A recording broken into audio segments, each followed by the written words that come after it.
apa ini teh? Pinggang. Pinggang apa? Pusar ya. Ya. Bujal. Kalau mun bahasa Sunda nama bujal. Gitu. Sampai pusar, berarti dari pusar ke atas tidak termasuk aurat. Ya, itu tidak termasuk aurat. Mungkin ya nanti lebih kepada etik saja. Lebih kepada etika saja nantinya. Jun pakai baju Jun. Sudah, Pak. Sudah pakai baju. Soalnya nggak kelihatan di kamera nih. Ini menarik sekali nih Ustaz. Ya, Islam atau sini peradabannya antara hewan-hewan terus dilanjutkan manusia dengan manusia. Alhamdulillahilladzi arsala rasulahu bil huda wa dinil haq liyudhhirahu ala dini kullihi wa kafa billahi syahida.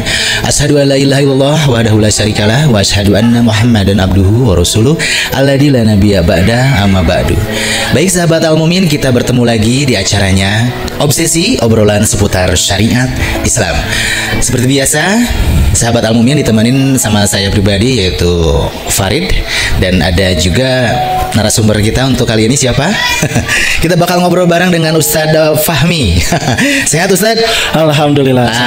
Alhamdulillah. Kita sudah lama nggak jumpa ya Ustadz ya? Iya. Sekitar berapa lama no? Mungkin 2 hari kan? 2 hari. Lama sekali kita tidak berjumpa. Ini nggak asing ya? Ini Ustadz Fahmi itu sekaligus asatid di SMP Terpadu Al-Mumin. Alhamdulillah. Dan juga sahabat baik saya. Jadi buat sahabat Al-Mumin yang terus nongkrongin di Obsesi, obrolan seputar syariat Islam, jangan lupa juga untuk like, subscribe, dan share video-video kami agar kebermanfaatannya lebih meluas lagi dan mudah-mudahan menjadi amal ibadah buat sahabat Al-Mumin dengan menyebarkan kebaikan. Begitu Ustaz ya? Betul sekali. Dan untuk kali ini nih kita akan ngobrol-ngobrol sekitar aurat, batasan-batasan aurat Ustaz. Ya. Kemarin sempat dibahas ngobrol sama Tanya Ustadz di acaranya Tanya Ustadz sama Ustadz Sidik. Cuman kita tidak mengkhususkan pembahasan ke sini. Nah, kita akan melanjutkan dengan Ustadz Fahmi. Batasan-batasan aurat laki-laki dan perempuan itu apa saja atau seperti apa nih Ustadz? Baik. Ya, langsung saja Ustadz. Oke, mungkin Pak Farid ya. Sebelumnya saya menyapa dulu sahabat Al-Mumin Media. Halo semuanya. Halo. Alhamdulillah ya, kita bisa bertemu kembali dalam Obsesi setelah sekian lama, ya 2 hari yang tadi ya. Kita ketemu waktu ngebahas tentang LDKS. Ya, LDKS. Ya, berarti sekitar 1 bulan ada ya? Ya, ada 1 bulan lah, sekitar 1 bulan lah. 1 bulan ya. Ya. Ini pembahasannya tentang aurat. Ya. Sebenarnya menurut saya ini pembahasan yang istilahnya kalau disebut baru tidak juga, tapi kalau misalkan disebut usang pun tidak juga, karena pembahasan tentang aurat ini dari zaman ke zaman, dari waktu ke waktu, semakin kesini semakin dibutuhkan gitu. Betul. Jadi, sekali banyak sekali dari saudara-saudara muslim kita yang tidak tahu batasan aurat sendiri itu di mana saja gitu, entah itu laki-laki ataupun perempuan. Kalau kita sebenarnya lihat, kita sering baca batasan tentang aurat itu sendiri ada di beberapa literatur hadis, ada juga di mungkin yang paling terkenal itu kalau di kalangan siswa ya di kita, itu di Quran surat An-Nur ayat 30 dan 31. Jadi kalau misalkan bahas tentang aurat atau lain sebagainya, itu pasti diawalinya dengan membuka di Quran surat An-Nur ayat 30 dan 31. Karena pertama kalinya disyariatkannya untuk menutup aurat itu salah satunya di sana.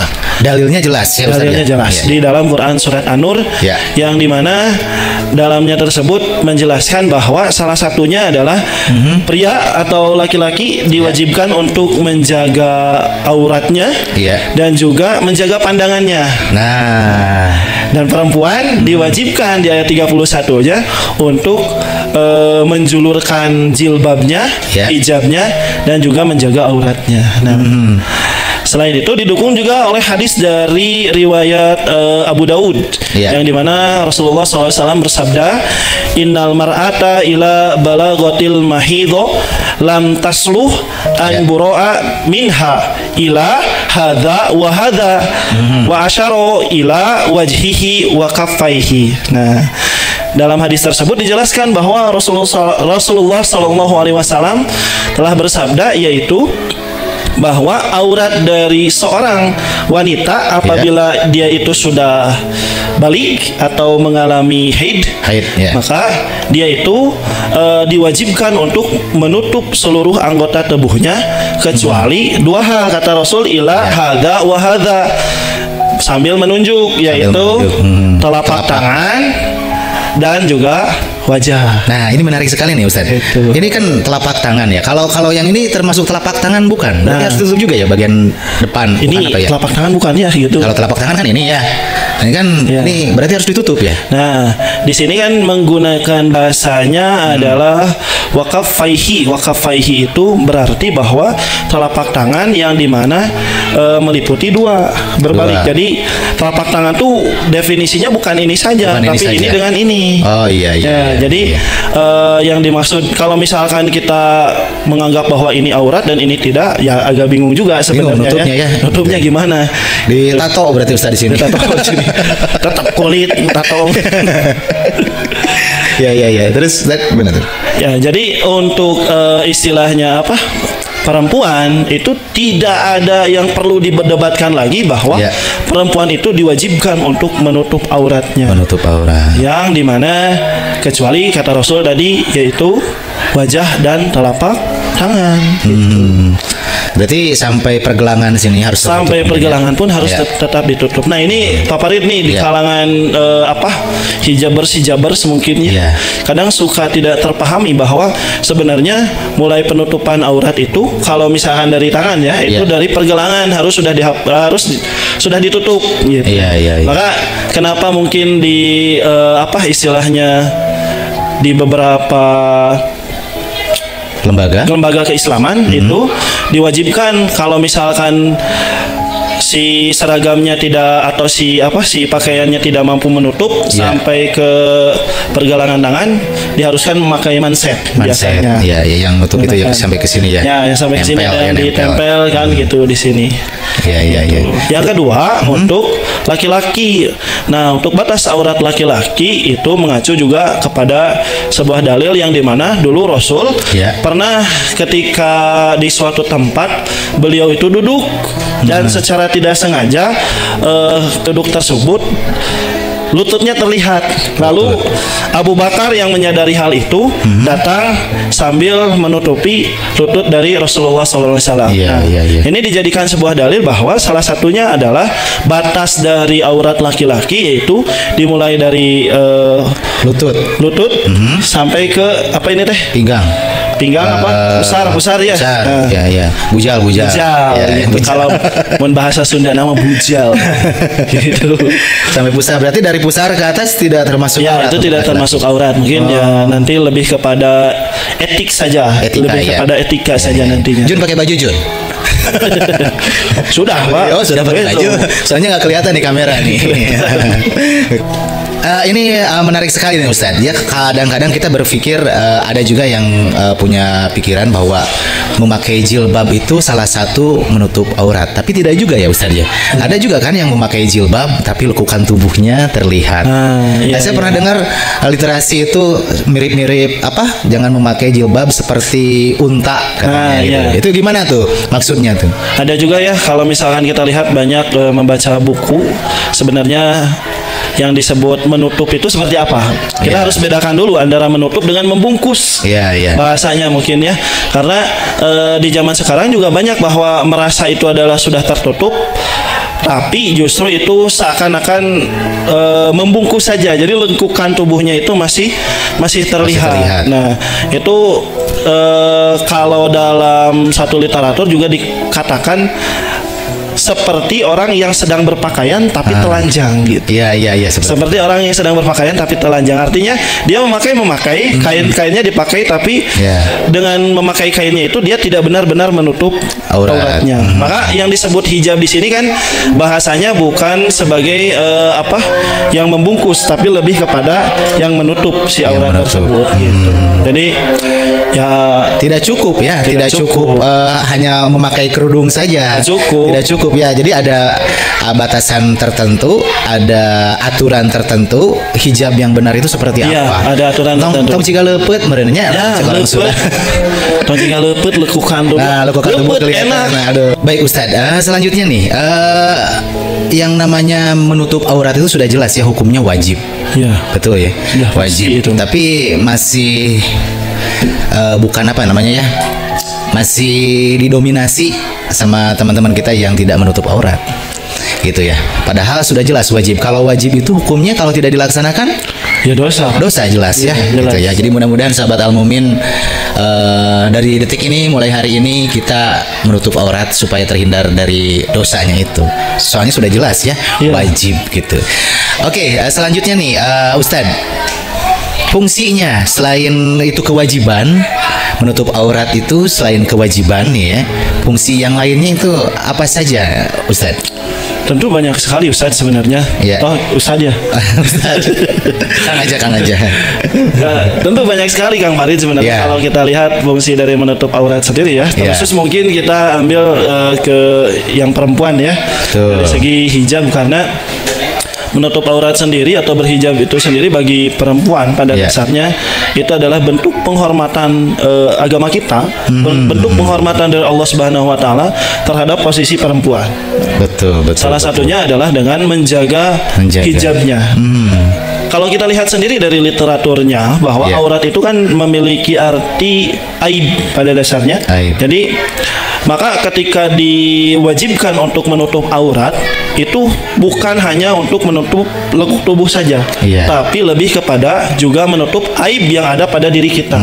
Salah satunya lebih menjaga kehormatan dari seorang wanita, lebih menjaga kehormatan. Jadi wanita-wanita atau ahwat-ahwat yang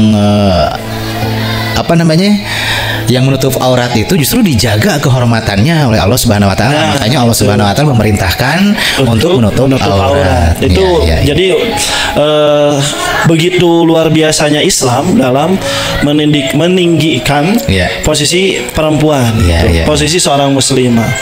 Dan juga fungsi dari hijab itu sendiri atau menutup aurat itu sendiri pada dasarnya salah satunya juga untuk menjauhkan diri kita dari zina. Menjauhkan diri kita dari zina, karena tidak dipungkiri bahwa salah satu faktornya terjadinya perzinahan itu adalah tentang lekuk tubuh juga. Karena tergoda dengan lekuk tubuh seseorang, gitu kan. Terus kalau misalkan nih Ustadz, ada yang ini obrolan teman-teman aja ya di sini, misalkan contoh, katanya kalau pas tidak sengaja melihat aurat seorang wanita, pas begitu ngelihat pertama itu tidak dosa katanya. Jadi tong ngicep, kalau udah ngicep udah jadi dosa ke sana. Itu maksudnya gitu. Bang Jun.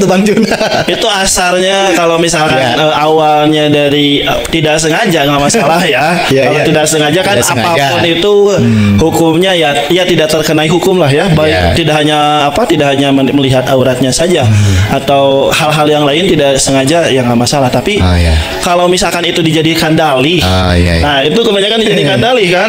Di polong terus sebenarnya. Tidak sengaja. Kadang astagfirullah. Sambil dipelong terus astagfirullah. Karena berpikirnya kalau ngicep senang jadi gitu. Jadi haram. Jadi ulah ngicep. Jadi maksudnya dari situ itu kalau tidak sengaja sahabat Al-Mumin, kalau tidak sengaja kita melihat aurat orang lain ya cepat-cepat menundukkan kepala gitu ya. Maksudnya gitu ya. Jadi jangan terus dilihat. Jadi tidak termasuk dosa karena asalnya juga tidak sengaja. Bukan masalah kedip dan tidak mengkedipnya gitu kan. Ngicep jeung teu ngicep. Asal tong ngicep sih. Terus Yang pasti yang jelas ahwat ya untuk wanita itu memang wajib berkewajiban menutup aurat Jadi hijab jangan sampai ya apalagi nih sahabat Al-Mumin biasanya karena tren masa kini kita menutup aurat nih. Kita kan sudah pakai kerudung nih gitu kan. Sedangkan kerudung tersebut itu dengan model-model tertentu yang ternyata memperlihatkan lekukan-lekukan tubuh gitu kan. Itu juga jangan sampai terjadi seperti itu. Karena gini juga ya Pak Farid. Ini saya kadang ngomong teh Ustadz, kadang Pak Farid. Kang aja ya. Kadang gini ya, kita tidak menyadari bahwa maaf. Alur media sosial di zaman sekarang itu sangat liar sekali. Tidak bisa dikendalikan. Maka ini jadi wanti-wanti ya bagi teman-teman muslimah yang ada mungkin di seluruh dunia ini. Iya. Jadi lebih berhati-hati terhadap penguploadan foto diri di media sosial. Betul. Karena kita tidak tahu siapa yang melihat kita. Terus kita juga tidak tahu apakah foto kita di-download oleh orang lain atau di-sharekan kepada orang lain. Apalagi foto kita yang istilahnya ya foto perempuan atau foto muslimah tersebut yang tidak menutup aurat. Maka auratnya ya. Kita tidak terbayang ada berapa ribu, ada berapa juta mungkin bahkan yang menonton aurat wanita tersebut gitu. Jadi bisa jadi jariah dosa itu ya. Bisa jadi dosa jariah terus mengalir selama ditonton sama satu orang, tiga orang sampai ribuan. Kadang-kadang gini nih Ustadz, orang itu merasa bangga kalau banyak yang like, kalau banyak yang nonton. Viewer gue banyak nih, gitu kan? Bilangnya viewer gue banyak. Jadi merasa bangga. Padahal banyak viewernya itu karena memang dia itu sedang memperlihatkan auratnya. Viewernya juga itu sudah jelas, viewernya itu yang suka dengan auratnya, itu jelas ya dosa. Itu jelas ya dosanya jariah gitu ya, terus menerus. Kalau misalkan urusan like atau istilahnya kita viewer banyak gara-gara kita melakukan kebaikan dengan niatnya untuk menyebarkan agamanya Allah, don't worry. Don't worry. Apa disebutnya? No problem. Jadi apa-apa karena ya memang kita niatnya untuk menyebarkan kebaikan, syiar atau kebaikan. Tapi kalau misalkan urusan-urusan di zaman sekarang, rata-rata orang berbangga diri dengan banyaknya viewer, like dan lain sebagainya. Justru adalah kemaksiatan. Salah satunya tadi penyebaran auratnya diri sendiri. Jadi malah berdampak menyebarkan dosa yang berkelanjutan. Terus semakin lama semakin banyak viewer, semakin banyak dilihat auratnya, dosanya semakin bertumpuk terus. Meskipun khawatirnya itu kalau kondisinya itu sudah meninggal, masih ada di medsos itu ya, Ustaz ya, nggak bisa dihapus, susah, gitu, ngeri banget gitu. Jadi bukannya amalan yang baik yang kita jariahkan, tapi amalan yang buruk jadinya gitu kan. Itu sih Pak, kalau menurut saya ya hati-hatilah muslimah. Apa susahnya gitu kan menutup aurat gitu. Jadi kalau mau like, komen atau viewernya banyak itu justru tentang channel kita, tentang kebaikan. Jadi buat sahabat Al-Mumin, jangan lupa klik sekarang like-nya, subscribe dan share video kami di Al-Mumin Media untuk menyebarkan kebaikan agar mudah-mudahan menjadi jariah buat sahabat Al-Mumin ya untuk menyebarkan kebaikan tersebut. Mungkin ada kesimpulan nih terakhir buat Ustadz, seperti apa tentang aurat? Mungkin tidak kepada kesimpulan ya. Kalau saya lebih kepada mari gitu ya mengajak untuk mungkin mulai saat ini kita berubah dari yang awalnya mungkin kita orang yang tidak baik misalkan banyak maksiat, tapi mulai saat ini kita bersiap diri untuk lebih merubah lebih baik lagi, baik itu laki-laki atau perempuan, karena mati itu tidak ada yang tahu kapan akan terjadi. Dan para muslimah di luar sana yang masih belum menutup auratnya, tunggu apa lagi? Jangan sampai kain kafan menjadi penutup hijab terakhir dan hijab pertama bagi kalian. Waduh. Gitu. Hati-hati nih sahabat Al-Mumin ya. Terakhir ya, maafnya nih belum ditutup. Belum sedikit lagi. Masih penasaran nih Ustaz ya. Gini, ada misalkan akhwat yang tidak menutup aurat, tapi dia itu sangat rajin sekali beribadah. Misalkan melaksanakan kewajiban yang lainnya seperti sholat, puasanya rajin, beramal baik lah pokoknya gitu. Tapi dia tidak menutup aurat. Seperti apa tanggapan Ustaz nih? Baik. Berarti yang tadi bukan penutupan. Masih penasaran nih Ustaz ya. Jadi kalau menurut saya lebih kepada yang jadi pertanyaan adalah apakah ibadah yang lainnya pun benar-benar dilaksanakan atau tidak?